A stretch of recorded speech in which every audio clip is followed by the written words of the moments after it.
અને પ્રેમ વસ્તુ છે ને, પ્રેમ વસ્તુ બહુ ઊંચામાં ઊંચી છે. પ્રેમ વસ્તુ બહુ ઊંચી છે.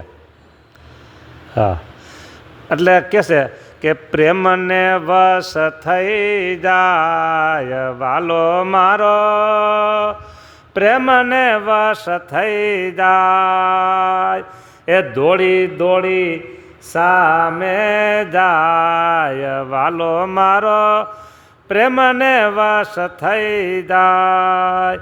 ગઢપુર ગામના મોટી બાના, ગઢપુર ગામના મોટી બાના એ દૂધડા પીવા જાય વાલો મારો, પ્રેમને વશ થઈ જાય. ધોલેરા ગામના ફૂલી બાના, ધોલેરા ગામના ફૂલી બાના. આપણે ધોલેરા ગયા હતા ખબર છે? હા હતો ફૂલીબા એ માખણના ભજીયા જમવા જાય વાલો મારો, પ્રેમને વશ થઈ જાય, પ્રેમને વશ થઈ જાય વાલો મારો. ગાય હોય કે ભેંસ હોય કે બળદ હોય, આ પશુ કહેવાય ને, એને પ્રેમ ગમે છે. આ ખેડૂત બેઠા છે, એ ગાડું હાકે કે હાથી હાંકતા હોય અને બાપો એમ કહી અને બળદના બે બળવા પણ હાથ ઠપકારે, ઝાયલા નો રહીએ બળદ, પ્રેમ મળ્યો. અને ભેંસને દોવે, એનું નામ પાડ્યું હોય તો નામથી બોલે અને બે થાબા મારે, બાહા માથા ઉપર મારે, મારે છે. હા, અને ભેંસ એવો પહાડો મૂકી દે ને બોગરું ભરાઈ જાય. હા, હાંડો હોય તો હાંડો ભરાઈ જાય. એ પ્રમાણે ગાય. પણ જો એ ગાય ભેંસ કે બળદ એને બે લાકડી મારી અને ગાડે જોડજો, ભેંસને બે લાકડી મારીને પછી દોવા બેસજો. હે જો ખરા પ્રેમ એ બુદ્ધિ વગરના પ્રાણી કહેવાય છે. પ્રાણી તો બુદ્ધિ વગરના, તોય એને પ્રેમ ગમે છે. તો માણસને તો ગમે જ ને. માણસને ગમતો હોય તો ભગવાનને ન ગમે? ભગવાનને તો બહુ જ ગમે. માખણના ભજીયા જમવા આવ્યા, ધોઈબાનું દૂધ પી ગયા. અરે દૂધમાં તો સારું, હા એ તો ભગજિયા દૂધ નહીં તો સારું કહેવાય, એ તો જમે બધા. પણ ભાડેર ગામમાં પ્રતાપસિંહ રાજા બરાબર, એમના માતુશ્રીએ દૂધને બદલે ખાટી બળા જેવી સાઈઝ પાઈ હતી. બોલો, તોય ભગવાન પી ગયા હો. હા, પછી ખબર પડી, એ બધા જમવા બેઠા ત્યારે પછી ભગવાન અરે મને બહુ ભાવી સાઈઝ પડે, બહુ સારી હતી ગયા. અરે જુઓ તો ખરા, વિદુરજીને ઘેર શું જેવા હતા? ભાજી. અને પેલા કેળા કોને જેમાં સાયલું? બોલો, હે કેળાનો ગરબ નાખી દેશે અને છાલ ભગવાન આપે છે, તો ભગવાન ખાતે ખાતે છાલ જમી ગયો. આ બધું શું છે? આ દ્રષ્ટા બધા પ્રેમના છે, સમજાને. એટલે આગલી પંક્તિમાં આવ્યું કે ઘડીએ ઘડીએ ઘણો ઘણો, બસ એ આપણે એક યાદ રાખવાનું. જ્યારે દર્શન કરવા જાય મંદિરોમાં હોય તો મંદિરમાં, અરે તમારા ઘર મંદિરમાં ઘણા તો એવા રાખે છે ઘરને મંદિર કરી દીધું હોય, એવું સરસ મજાનો રૂમ રાખ્યો હોય ઘરમાં અને ભગવાનની મૂર્તિ રાખી હોય. પણ જો એક તમને હું કહું, એક તમને કહી દઉં, કોઈ પણ મારું ખોટું નહીં લગાડતા અને મારી પર નારાજ નહીં થતા અને ખોટું નહીં લગાડતા. પણ ફાઈબરની મૂર્તિઓ છે ને, એને તમને ભલે ગમતી હોય, હું એને વેલિડ કહેતો નથી. ફાઈબરની કોઈ પણ મૂર્તિ હોય એને બદલે તમારે જો બહુ ભાવ હોય, બહુ પ્રેમ હોય અને થોડોક સગવડતા હોય બધી, તો તમે આરસનું સ્વરૂપ બનાવો. હા, 1 ફૂટના 2 ફૂટના. મને આ બહુ પ્રેમ, એટલે મેં સ્પેશિયલ 2 ફૂટના ઘનશ્યામ આરસ બનાવ્યા હતા. ગુરુકુળમાંથી નીકળ્યું ને હું કચ્છમાં ગયો, ત્યાંય ભેગા. ત્યાંથી આવ્યો હું અહીંયા ખેડા પાસે હરિયાળા ગુરુકુળ, તો ત્યાંય ભેગા. ત્યાંથી ગયો હું વિદ્યાનગર, અત્યારે જે સરદારવાળા છે ને યાર, અત્યારે નવું બધું કર્યું, ત્યાંય રાખ્યા. પછી પાછા ભૂમે લાવ્યા તો ત્યાંય રાખ્યા. ત્યાં તો 1.5 લાખનો હિંડોળો ભગવાને બનાવ્યો. એ ઘનશ્યામ જેવા પધરાવ્યા તે ઝૂલતા ઘનશ્યામ તો આરસના. હા, બાજુમાં ફેબ્રિકેશનવાળા હતા એટલે અહીંયા બેહીને માથે બેહી મેં કહ્યું આવો હિંડોળો કરો, આવો હિંડોળો કરો, આવો. એને કંઈ હિંડોળો આવા કર્યા ન હોય ભગવાન માટેના તો. હા, એટલે આવા સ્વરૂપ તમે રાખો, બરાબર, એમાં વાંધો નહીં. એના કરતાંય આરસના સ્વરૂપની વાત કરીને મેં, એના કરતાંય ચિત્ર પ્રતિમા હોય.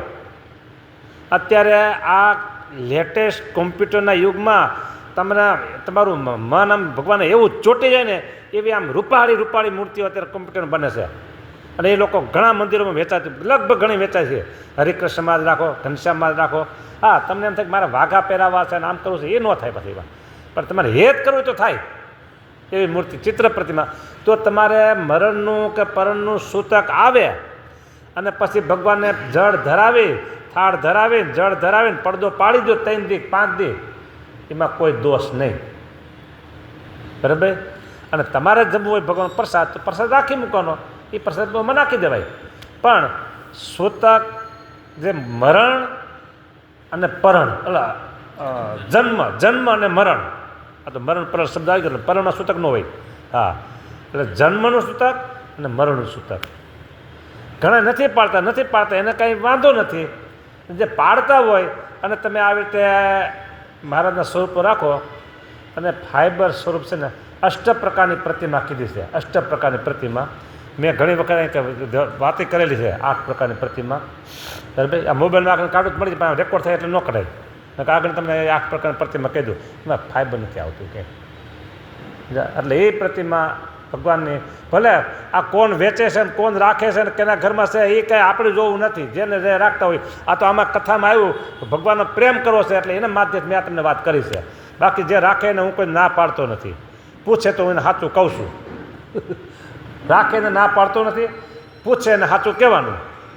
હા, એટલે આમાં કોઈ વેચતા હોય ને એ મને ખોટું લગાડતા ને મારી ઉપર નારાજ થતા નહીં. મેં કે અમે આ વેચીને તમે આવો કેમ નિષેધ કર્યો કે. હા, પછી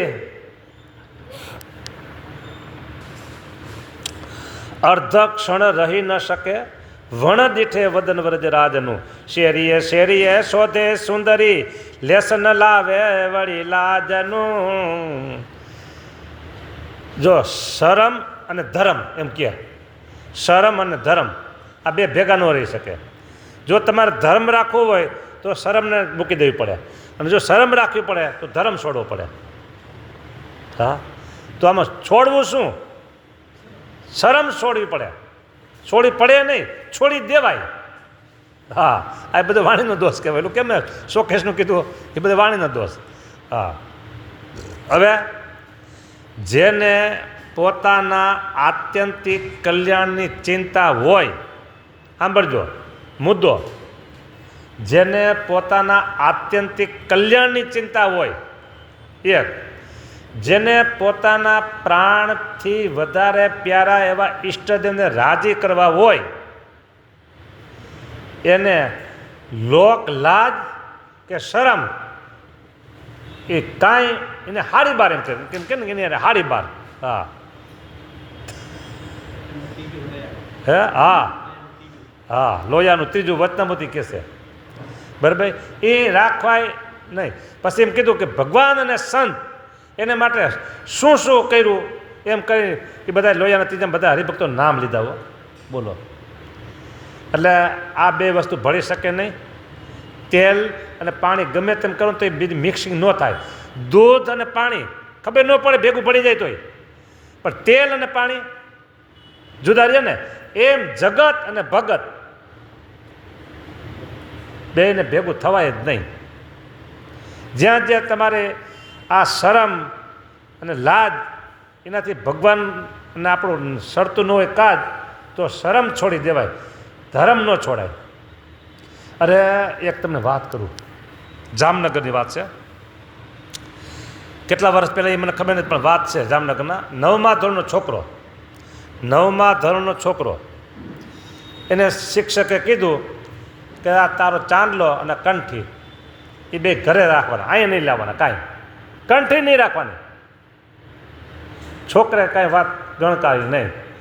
ગઈ હેડમાસ્ટર ઓફિસ પાસે, ગઈ પ્રિન્સિપલ પાસે, તો એ છોકરો મક્કમ રહ્યો. એના વાલીને તેડાવ્યા. એના વાલીએ એટલું જ કીધું, એલસી આપી દો અમને, બાકી અમારી કંઠી રહેશે ને અમારે ચાંદલો રહેશે, બરાબર, એલસી આપી દો. વાત પૂરી થઈ ગઈ. સ્કૂલ ચાલુ થઈ ગયા પછી આ 15-20 દિવસનો પ્રસંગ. હવે સ્કૂલ ચાલુ થઈ જાય અને પછી છોકરાને 2-5 દિવસ, અઠવાડિયું, 15 દિવસ સ્કૂલે ન જાય અને પડે, એને ભણતરમાં કેટલી નુકસાની. 1 મહિના સુધી છોકરો રેખડો, 9મા ધોરણનો છોકરો, અને પછી બીજી સ્કૂલમાં એને એડમિશન મળ્યું. 9મા ધોરણના એનો જે ક્લાસ હતો ને, વાર્ષિક પહેલો નંબર આવ્યો. પહેલો નંબર આવ્યો એનો, બોલો. પણ બહુ ઓલી સ્કૂલ સારી હતી એટલે એના બળજબરીથીના નિયમ જે કંઈ કરવો એ કરી શકે. હવે એમ થતું કે હવે આ બીજી જગ્યાએ એડમિશન લેવું, તાત્કાલિક ક્યાં મળે ને સારી સ્કૂલ મળે કે ન મળે, કાંઈ નહીં, આપણે કંઠી છે ને ખિસ્સામાં નાખી દેવાની સ્કૂલે જાય ત્યારે, અને બહાર નીકળી તે પહેરી લેવાની, અને ઘેરે આવે ત્યારે ચાંદલો કરી લેવાનો. આવું રાખ્યું હોત તો નહીં.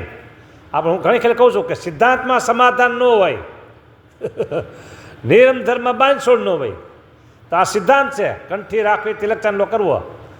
હા, એટલે એને સ્કૂલ છોડી પણ તિલક ચાંદલો છોડ્યો નહીં. તિલક ચાંદલો છોડ્યો નહીં, બોલો. એટલે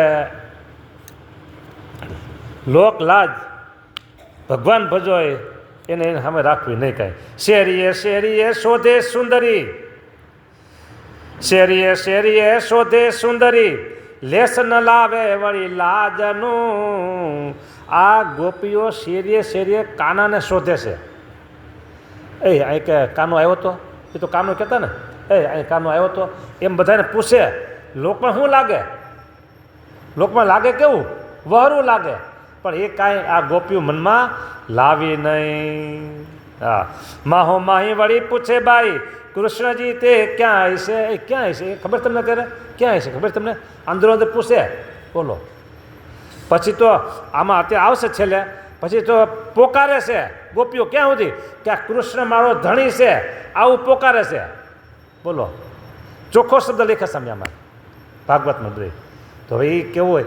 હવે એને તો જેની સાથે ઘર માંડ્યું એ તો એના પતિ હતા, અને પાછા એમ કે આ કૃષ્ણ મારો ધણી છે એમ જાહેરમાં બોલવું. એટલે પણ એને ખબર હતી કે આ જે છે ને નંદજીનો નંદ એ સામાન્ય માણસ નથી, જગતના જેવો જીવ નથી, એ કાંઈક પરમ તત્વ છે, એટલું એને સમજાઈ ગયું હતું. એટલે પછી એને લોકલાજ કાંઈ ગણતા નહોતા. માહો માહી વળી પૂછે બાઈ, કૃષ્ણજી તે ક્યાં હશે? કોઈ બતાવો કાન મુજને, જોવું મુખ કંઈક લઈ મશે. કંઈક બાનું કાઢીને જાઓ, મુખ જોવા જવું છે મારે. હા, મુખડું જોવા, મુખડું જોવા, મુખડું જોવા રે, મીઠા તારું મુખડું જોવા રે, માવા તારું મુખડું જોવા રે. આવી હું ગવું દોવા, નિષ્કુળાનંદ સ્વામીનું કીર્તન છે. નહીં રહું મહી વલોન કહેશે તો ભક્તિ માતા કે અત્યારે શું આવી છો? તમે આ કામ કરો, વાહિદું વાળવા કે. વાહિદું થઈ ગયું ખબર નથી, એક ખબર તો નહીં પૂછે કે તો ગાય દોઈ. પણ ગાય અત્યારે દોવાનું ન હોય, હવાનું વહેલી દોવાઈ ગઈ છે.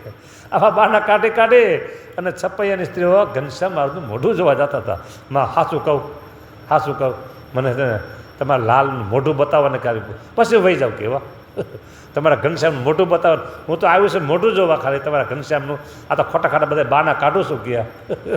વળી દાંત કાઢે, ભક્તિ માતા દાંત કાઢે, વળી ઘનશ્યામ ઘરના હાલ બહાર તો હાલ ગયા. વળી મોઢું દેખાડી દો, હવે જા. પણ ભરે હમણાં જાઉં છું કે એ મૂકે નહીં ઘનશ્યામ મહારાજને, બોલો. હા, એવું છે. વન ભવન વાટ વીથીની, વળી જુએ યમુના ઘાતીર, અણદીઠે અલભ્ય લડો, કોઈ ધરી ન શકે ધીર. વન ભવન વાટ વીથીની, વીથીની શેરી. હા, એટલે વનમાં જાય, ભવન એટલે ઘરમાં જુએ, વાટ રસ્તામાં જુએ, કોઈ શેરીઓમાં કાનો ક્યાં રમે છે તો ત્યાં જાય. વળી જુએ યમુના તીર, જમણા નદી જાય કે કાનો બધા મિત્રો લઈને ત્યાં નાવા નથી ગયો ને કે ત્યાં જાય છે. અણદીઠે એટલે બેલડો ક્યાંય જોવા ન મળે. ધરી ન શકે ધીર કોઈ હો, એક ગોપી નહીં, કોઈ ધરી ન શકે ધીર. આ બધી ગોપીઓનો આવો પ્રેમ, ધીરજ ધરે સહન થતી નથી. બોલો હવે જો પેલું દૂધ પાકનું દર્શન મેં તમને દીધું બરાબર. 100 લીટર દૂધ પાક બનાવ્યો અને પછી અંદર મસાલા નાખ્યા ભરપૂર, અને કેસર મોંઘા મોંઘા આમ જોરદાર આમ કેસરે નાખ્યું, સુગંધદાર આમ દૂધ પાકની સુગંધ છૂટે હો. જોજો અત્યારે મોટામાં પાણી ન આવી જાય કંઈનો, આ ધ્યાન રાખજો. આવો સરસ મજાનો દૂધ પાકો. હા ઓલી ચારોળી, હું પેલા નામ ભૂલી ગયો હતો, ચારોળી. હા મેં કીધું કંઈક નામ ભૂલાય છે પણ હવે યાદ નથી આવતું. ચારોળી હો, એનો ભૂકો ન કરાય, એ આખી ન ખાય. કાજુ બદામનો ભૂકો કરાય, એ બધો નાખ્યો દૂધ પાકનો. ખરેખર અરે આમ જોવા તો ખરેખર હે હા હા બીજી તો ક્યાં વાપરી નકર. હા મોહનથાળમાં નાખતા હતા. એટલે આવો સરસ મેં દૂધપાક બનાવ્યો અને ભગવાનને ધરાવ્યો એક મોટો કટોરો લઈને, અને પછી એ દૂધપાક પાછો આ તપેલામાં નાખ્યો, કડાયામાં નાખ્યો પાછો, અને પછી બધાને પીરસાય. પણ કડાયાને હવાજ શું આવ્યો કયો? કડાયાને હવાજ શું દૂધપાકનો? એને તાપ સહન કર્યો એટલો હવાજ ખરો. એમ જો આ કથા સાંભળી લઈ અને આપણે એવો ભગવાનનો પ્રેમ ન કરીએ તો દૂધપાકના કડાયા જેવું કહેવાય. માટે ભગવાનમાં પ્રેમ થાય ને એમ કરવું. જય સ્વામિનારાયણ.